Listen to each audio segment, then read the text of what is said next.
17 teenagers in a high school in Boston, Massachusetts are pregnant at the same time. What? And the reason why this is like the Thailand story. This is improbable. How could that be? It's not improbable. And 8 of them are trannies now. Okay. No. No, whatever. No. They are 17 years old, or not. Sorry, I'm sorry, 16 years old or younger. And it turns out that they made a pregnancy pact. All of the 17 girls made a pact to get pregnant within the same year.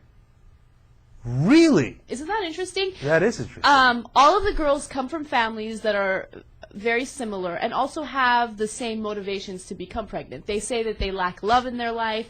They're looking for unconditional love. So it's insane. And the story even gets even more absurd because one of the girls who got pregnant by a 24-year-old homeless man.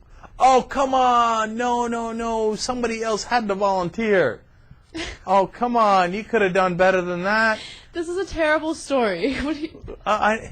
You know, it's interesting because, you know, sometimes there'll be this weird thing that happens in a local community where the young people will decide to do something stupid together, right? Right. But usually it's like a suicide pact or something. So in some strange way, I'm relieved that it's not a suicide pact. You know, it's all of them having babies is going to be a serious pain in the ass, right? But they'll live. They'll be okay, you know. Right. The nurse... So it could have been worse, I feel. It could have been worse, but also this is a group of girls who have screwed up their life. I generally agree. Yeah. You can still fight through it and go to school and finish a college education and get a decent job, but it's going to be a million times harder. It really is. And, you know, it's interesting because they are actually stating it out in the open. But a lot of people do this without stating it, which is they get pregnant because they want to, as a friend of mine said, they want a buddy. Right. You know? They want that unconditional love. Yeah. They feel lonely. Yeah, yeah. That's scary, man. And by the way, they're going to wind up screwing up their kids because they're going to put all their hopes and dreams and love and and attention into this kid, right? And then when the kid isn't perfect, they're going to be like, "Damn it! Give me unconditional love!" When you don't realize the kid's a wholly different human being. You know, parents get, you know, locked into this thing of, okay, that's a part of me, and I'm like, that's what's going to succeed. It's going to do great, and it's going to do all these things, and it's going to love me totally.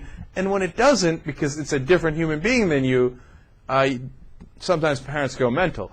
And these kids are young to begin with, so they really don't know what they're doing. But that's a fascinating story. It's even more interesting when the nurse in the school talks about her experience with the girls. She says that an unbelievable amount of girls would keep going into the health center and asking for pregnancy tests. A record number, she said. And when they would find out that the pregnancy test was negative, they would be upset about it. And she was just like, you should be really happy about this right now. Well, that's where the nurse should have kind of maybe rang a bell and been like, there's something up here. Right, but is there, I like this nurse, too little too late nurse over here. But do you really think it's the nurse's place to do something? I don't know, man. I'd have a conversation with somebody, you know? Yeah.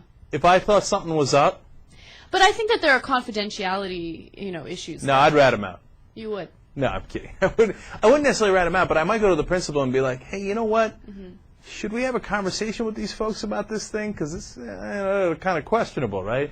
And maybe pull in a couple of the girls and give them counseling and try to figure out what was happening. And then they might have caught on to it. You don't have to be like, hey, where's NBC News? Right. You know, dun, dun, dun, dun, breaking news. No, don't do that in public. But talk to them, you know.